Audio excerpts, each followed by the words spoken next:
வணக்கம் and வெல்கமுங்க.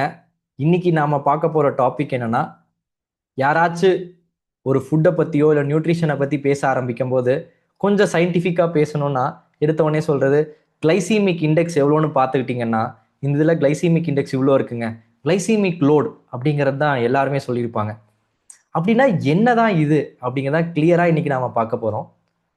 So நார்மலாக என்கிட்ட வந்து பேஷண்ட்ஸோ கிளைண்ட்ஸோ சொல்லும்போது ஒரு விஷயங்கள் இல்லை சிம்பிளாக வந்து என்கிட்ட சொல்லுவாங்க, சார் நான் வந்து மைசூர் பா தான் சாப்பிட்டேன், சுகர் ரைஸ் ஆகுங்கிறீங்க, ஆப்பிளும் அதே மாதிரி தானே ஸ்வீட்டாக தான் இருக்கு, அதை மட்டும் ஏன் எடுத்துக்கணுங்கிறீங்க?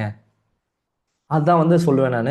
அங்கே அதோட நியூட்ரிஷன் வேல்யூவும் வேற, அதே சமயத்தில் கிளைசீமிக் இண்டெக்ஸ்னா என்ன, கிளைசீமிக் லோட்னா என்ன அப்படிங்கிற நாலேஜ் நம்மளுக்கு இன்னும் கொஞ்சம் பெட்டராக இருந்துச்சுன்னா இதை புரிஞ்சுக்கிறதுக்கு ஈஸியாக இருக்கும்.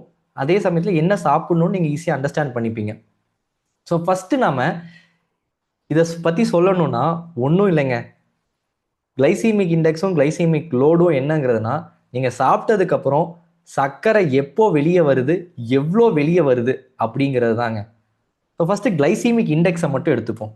இந்த கிளைசீமிக் இண்டெக்ஸ் அப்படிங்கிறது என்னன்னா, நீங்கள் சாப்பிட்டதுக்கப்புறம் உங்களோட ரத்த நாளத்தில் எவ்வளோ சீக்கிரமாக சுகர் வந்து ரைஸ் ஆகுது, ஜாஸ்தி ஆகுது அப்படிங்கிறது தான். நீங்கள் சாப்பிட்ட கொஞ்ச நேரத்திலேயே அந்த உணவு வந்து உங்கள் ரத்த நாளத்தில் சுகரை ஜாஸ்தி பண்ணுச்சுன்னா அது வந்து ஹை கிளைசீமிக் இண்டெக்ஸ்க்கான ஃபுட்டு.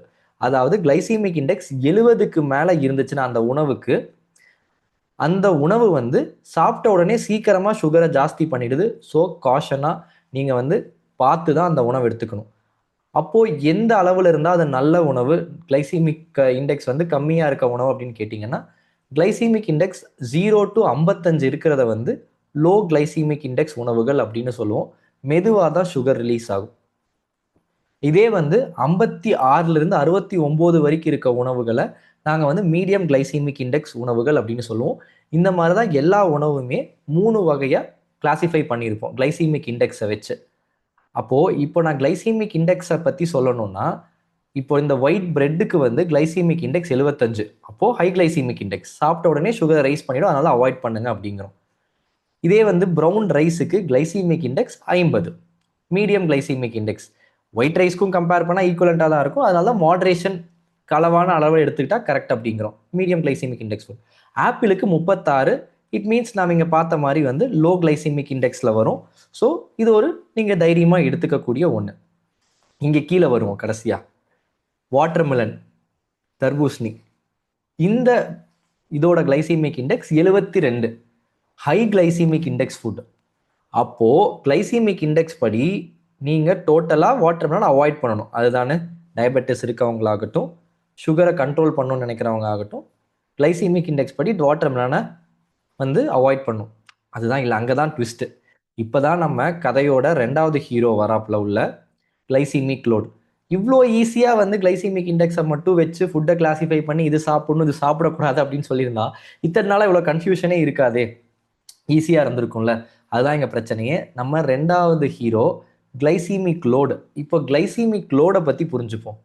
இது கிளைசீமிக் லோட்னா என்னன்னா, நீங்கள் சாப்பிட்டதுக்கப்புறம் அந்த உணவு வந்து உங்கள் உடலுக்கு எந்த அளவுக்கு சுகர் இம்பேக்டை கொடுக்குது, சுகர் அளவை பாதிக்குது அப்படிங்கிறது தான் இதை கிளைசீமிக் லோட் அப்படின்னு சொல்லுவோம்.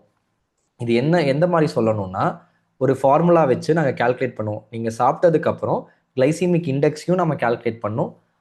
அது ஒரு சர்விங், ஒரு பவுல்னு எடுத்துக்கோங்க. சர்விங்கிறது அந்த சர்விங்கில் எவ்வளோ கார்போஹைட்ரேட்ஸ், மாவு சத்தை அந்த உணவு கொடுக்குது அப்படிங்கிறதையும் எடுத்துட்டு ஒரு 100ல் டிவைட் பண்ணி நாம் வந்து வர வேல்யூவை வச்சு கிளைசீமிக் லோடை கிளாஸிஃபை பண்ணுவோம்.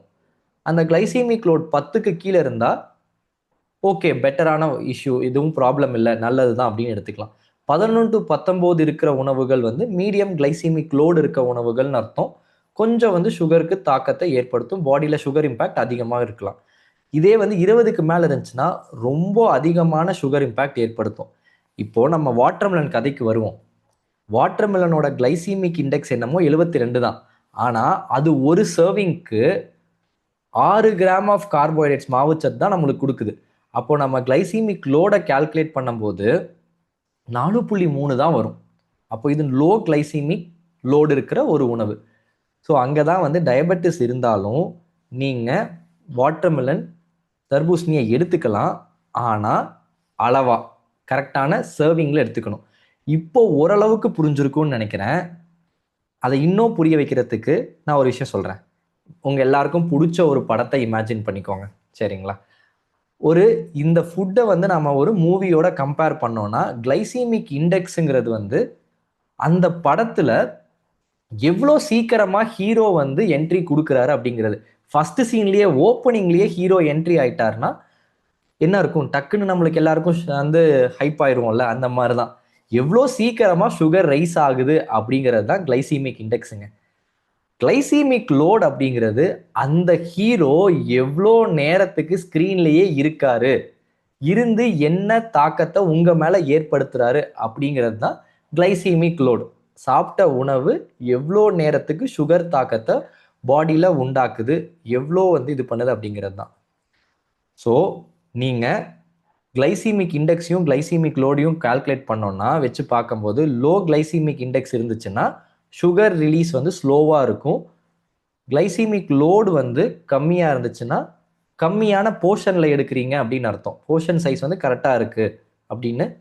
இப்போது லோ கிளைசீமிக் இண்டெக்ஸும் லோ கிளைசீமிக் லோடும் இருக்கிற உணவை நீங்கள் எடுத்துக்கும் போது உங்களோட எனர்ஜி ஸ்டெடியாக இருக்கும், சுகரும் நல்லா கண்ட்ரோலில் இருக்கும். ஸோ நான் சொன்னது புரிஞ்சிருக்கும்னு நினைக்கிறேன். சிம்பிளாக கிளைசீமிக் லோடை பற்றி சொல்லணும்னா நீங்கள் எவ்வளோ சாப்பிட்றீங்க அப்படிங்கிறது தாங்க. ஸோ எந்த அளவுக்கு நீங்கள் எடுத்துக்கிறீங்க, நாங்கள் குவான்டிட்டின்னு சொல்கிறோம் பார்த்தீங்களா, அதுதான் அந்த போர்ஷன் கண்ட்ரோல் தான். கிளைசீமிக் இண்டெக்ஸுங்கிறது சுகர் ஸ்பைக் எவ்வளோ இருக்குன்னு சொல்லும், கிளைசீமிக் லோடுங்கிறது நீங்கள் எவ்வளோ எடுத்துக்கணும் அப்படிங்கிறத சொல்லும், சிம்பிளாக நம்ம இது பண்ணோன்னா. ஸோ இப்போ வந்து நம்ம எப்படி வந்து கரெக்டாக வந்து சூஸ் பண்ணி இது பண்ணுறது அப்படின்னு ப்ராக்டிக்கலாக டிப்ஸ் பார்த்தோன்னா, ஃபஸ்ட்டு வந்து நீங்கள் வந்து ஹோல் ரிஃபைண்டாக இருக்கிற உணவுகளை விட்டுட்டு முழுசாக இருக்கிற உணவுகளை எடுத்துக்கோங்க. முழு தானியமாக எடுத்துக்கோங்க. ஹோல் கிரெயின்ஸ், மில்லட்ஸாக இருக்கலாம், ராகியாக இருக்கலாம், ப்ரௌன் ரைஸாக இருக்கலாம். அப்படி எடுக்கும்போது அது எல்லாத்துக்குமே வந்து low glycaemic index and load கிடைக்குங்க. அப்படி எடுத்துக்கலாம். அதே மாதிரி நீங்கள் காம்போவாக சாப்பிடுங்க. அது என்ன காம்போவா, நீங்கள் வந்து ஹோட்டல் போய் காம்போ கொடுப்பாங்களே சார் அது சாப்பிட்ணும் அப்படி இல்லைங்க.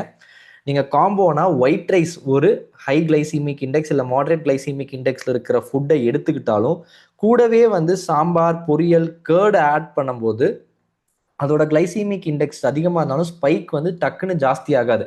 இது எல்லாமே சேர்ந்து கண்ட்ரோல் பண்ணிட்டு ஃபைபர் கண்டென்ட் அதிகமாக இருக்கனால. ஸோ காம்போவாக சாப்பிட்டா சுகர் ஸ்பைக்கை ஸ்லோ டவுன் பண்ண முடியும். நெக்ஸ்ட் மெயினான விஷயம் எவ்வளோ சாப்பிட்றீங்கிறது தாங்க ரொம்ப முக்கியம். நீங்கள் அதிகமாக சாப்பிட்டீங்கன்னா கிளைசீமிக் லோட் அதிகமாகிடும்.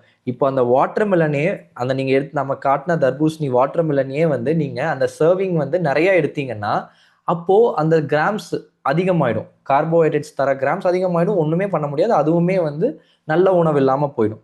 ஸோ நீங்கள் எவ்வளோ எடுக்கிறீங்க அப்படிங்கிறது ரொம்ப முக்கியம். போர்ஷன் சைஸை பார்த்துக்கோங்க.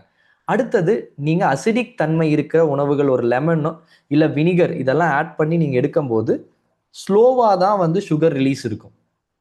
எப்போவுமே வந்து கார்போஹைட்ரேட்ஸ் மாவு சத்தை மட்டும் தனியாக எடுத்துக்காதீங்க. ஒரு பிரெட்டோ, ரஸ்க்கு இதெல்லாம் சாப்பிட்றத, பிஸ்கட்ஸ் இதெல்லாம் சாப்பிட்றத தனியாக வந்து சாப்பிட்றத அவாய்ட் பண்ணிடுங்க. முடிஞ்ச வரைக்கும் அவாய்ட் பண்ணுங்க. இல்லைனா காம்பினேஷன் நான் சொன்ன மாதிரி காம்போ மீல்ஸாக எடுத்துக்கோங்க மாவு சத்தை. ஃப்ரூட்ஸ் எடுக்கிறத பற்றி பயப்பட வேண்டாம். நார்ச்சத்தோ அதிகமாக இருக்கிற மாதிரி ஃப்ரூட்ஸ் தான். அதை நான் முன்னாடியே சொன்னது தான். சில ஃப்ரூட்ஸை மட்டும்தான் நம்ம டயபெட்டிஸ் இருக்கவங்களுக்கு அவாய்ட் பண்ண சொல்லுவோம். என்னதான் கிளைசீமிக் இண்டெக்ஸ் அதிகமாக இருந்தாலும் போர்ஷன் சைஸை நீங்கள் கரெக்டாக கண்ட்ரோல் பண்ணி எடுத்தீங்கன்னா, கிளைசீமிக் லோடை கரெக்டாக பார்த்தா, நீங்கள் மாடரேஷனில் இந்த சர்விங்கையும் போர்ஷன் சைஸையும் பார்த்துட்டீங்க அப்படின்னா சுகர் ஸ்பைக் பெருசாக இருக்காது அப்படிங்கிறத நான் இங்கே சொல்கிறேன். நெக்ஸ்ட்டு எல்லாருக்கும் காமனாக இருக்க விஷயம், ஜூஸாக எடுக்கணுமா ஃப்ரூட்டாக எடுக்கணுமா? ஃப்ரூட்டாக எடுத்துக்கோங்க. ஏன்னா வந்து ஜூஸில் ஃபைபர் இல்லை. ஸோ அதனால் வந்து கொஞ்சம் கிளைசீமிக் லோடு அதிகமாக இருக்கும். அதனால் ஃப்ரூட்டாக எடுத்துக்கிறது பெட்டர். இப்போது நான் தான் சொல்கிறேன், நீங்கள் எல்லாரும் உங்கள் மைண்டில் ஓடிட்டு இருக்க கேள்வி என்னவா இருக்கும்? நான் ஜிஐயை பார்க்கணுமா, கிளைசீமிக் இண்டெக்ஸை பார்க்கணுமா, கிளைசீமிக் லோடை பார்க்கணுமா அப்படிங்கிறது தான். இந்த வீடியோலேருந்து நீங்கள் என்ன டேக்அவேவாக இருக்கணும்னா, கிளைசீமிக் இண்டெக்ஸ் வந்து நீங்கள் என்ன சாப்பிடணும் அப்படிங்கிறத டிசைட் பண்ண உதவுங்க. கிளைசீமிக் லோட் அப்படிங்கிறது நீங்கள் எவ்வளோ சாப்பிடணும் அப்படிங்கிறத சொல்லும், அவ்வளோதான். கிளைசீமிக் லோட் கம்மியாக இருந்துச்சுன்னா நீங்கள் எடுத்துக்கலாம் தைரியமாக, கரெக்டான சர்விங் சைஸில். அதிகமாக இருக்க ஃபுட்னா ரொம்ப கம்மியாக இருக்கணும். சர்விங் சைஸ் தான் டிசைட் பண்ணி தரும் உங்களுக்கு. ஸோ கிளைசீமிக் லோட் எவ்வளோ சாப்பிடணுங்கிறதுக்கு உங்களுக்கு ஹெல்ப் பண்ணும். இது உங்களுக்கு எல்லாருக்கும் கிளியராக புரிஞ்சிருக்கும்னு நினைக்கிறேன். இந்த வீடியோவில் நான் சொல்ல வந்தது அதுதான். கிளைசிமிக் இண்டெக்ஸும் சரி, கிளைசிமிக் லோடும் சரி, ரெண்டுமே ஒரு தாய் பிள்ளைகள் தான். ரெண்டையும் நம்ம கரெக்டாக பார்த்து பேலன்ஸ் பண்ணி ஆகணும். அதை அண்டர்ஸ்டாண்ட் பண்ணிட்டு நம்ம பாடிக்கு தேவைப்படுற அளவுக்கு கரெக்டாக இது பண்ணிக்கோங்க. கிளைசிமிக் இண்டெக்ஸை பார்த்து என்ன சாப்பிடணும்னு டிசைட் பண்ணுங்க. கிளைசிமிக் லோடு வந்து எவ்வளோ சாப்பிடணும் அப்படிங்கிறது தான். இந்த ரெண்டுமே வந்து கரெக்டாக நீங்கள் பார்த்து எடுக்கும்போது சுகர் ஸ்பைக் கண்ட்ரோலில் இருக்கும். நன்றி.